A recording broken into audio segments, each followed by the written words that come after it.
What is up, Legends? Scion. Alright, so I needed to do this video separately because I wanted to talk about it separately.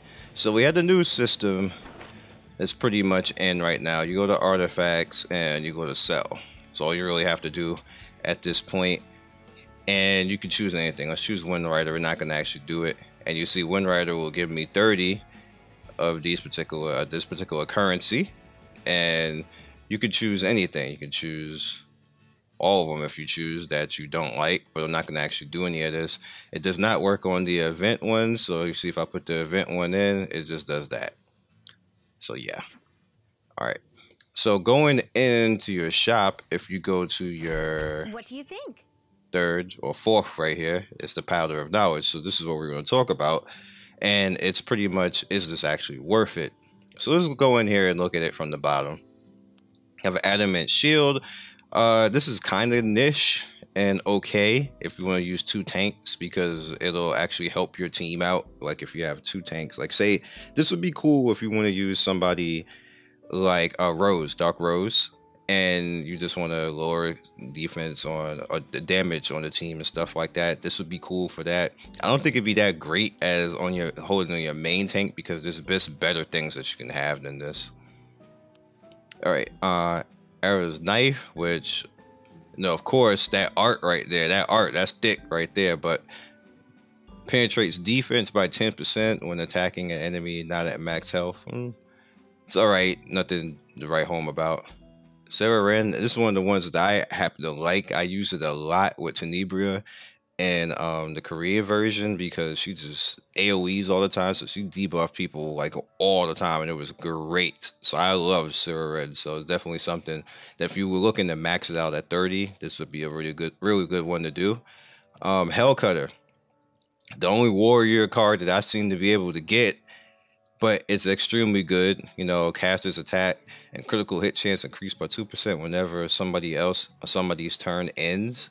The effect removed after the caster attacks, so you get pretty much like 6% attack and critical in between the caster's turn.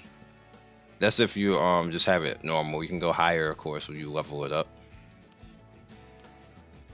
Simarja's staff increases the effect. Now this is something that I used on Destina, which makes her heal like ridiculous, and then makes her, if you guys seen her burn attack, that heal always full heals. Like immediately whenever I use it, it's just full heals. And my Shimada staff's like 18% right now, so it's pretty good. It's around 30% extra healing, and that's healing on everybody in the team.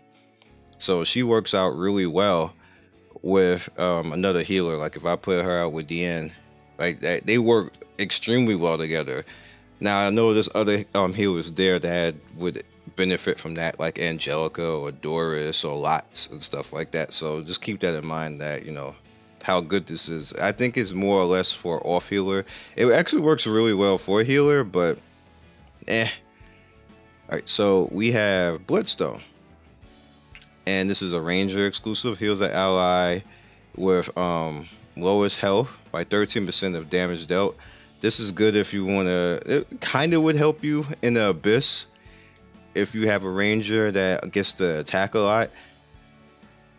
Works out a little bit with Luna, but I mean not Luna, Yuna.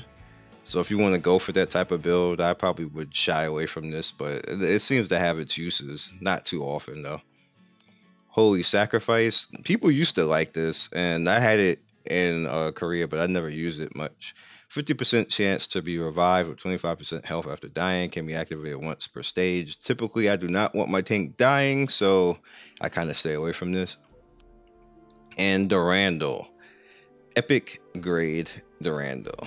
Anyway, it's a warrior exclusive. The caster's health is less than 75%. Combat readiness is increased by 8%. This is I just don't like this at all. I'll be honest with you. I don't like this one at all.